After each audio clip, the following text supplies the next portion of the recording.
The Marrakesh Treaty was adopted in Marrakesh, Morocco on the 27th of June 2013 with one goal: to bring books to those in the world who are visually impaired or blind.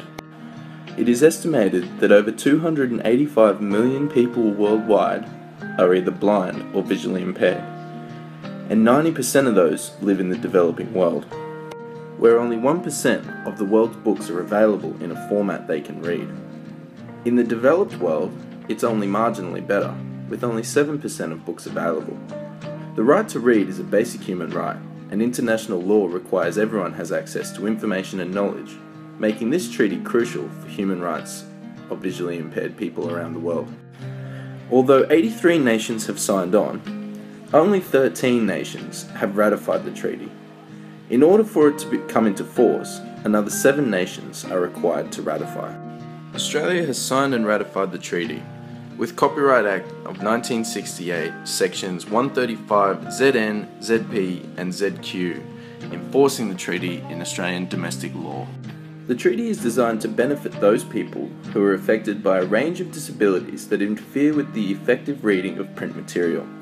The definition covers people who are blind, visually impaired or reading disabled, as well as people with a disability that prevents them from holding or manipulating a book. As with most things, the major hurdle with providing accessible copies of books to those who need them is money.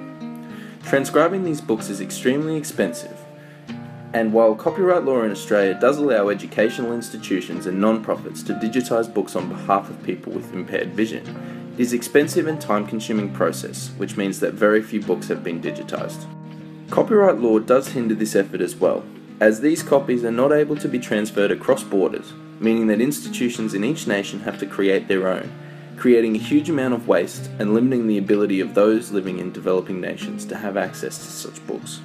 Companies such as Google have been making an effort, however, digitising over 30 million books as of the beginning of 2015. However, the developing world, as well as countries such as Australia, will not have access to these books, as they cannot leave their country of origin. The first role of the treaty was to create copyright exemptions, in order to allow organisations seeking to reproduce books to make them accessible for visually impaired people to have the ability to do so without being in breach of copyright law. The treaty also created import and export exemptions, which allowed books digitised for the use by visually impaired people to be transferred across borders, and meaning that they no longer had to be digitised in multiple countries, reducing potential waste. Once in force, the Marrakesh Treaty will be a huge breakthrough for those people who are blind or visually impaired, as it will provide access for them to materials they would otherwise not have access to. Thank you for listening.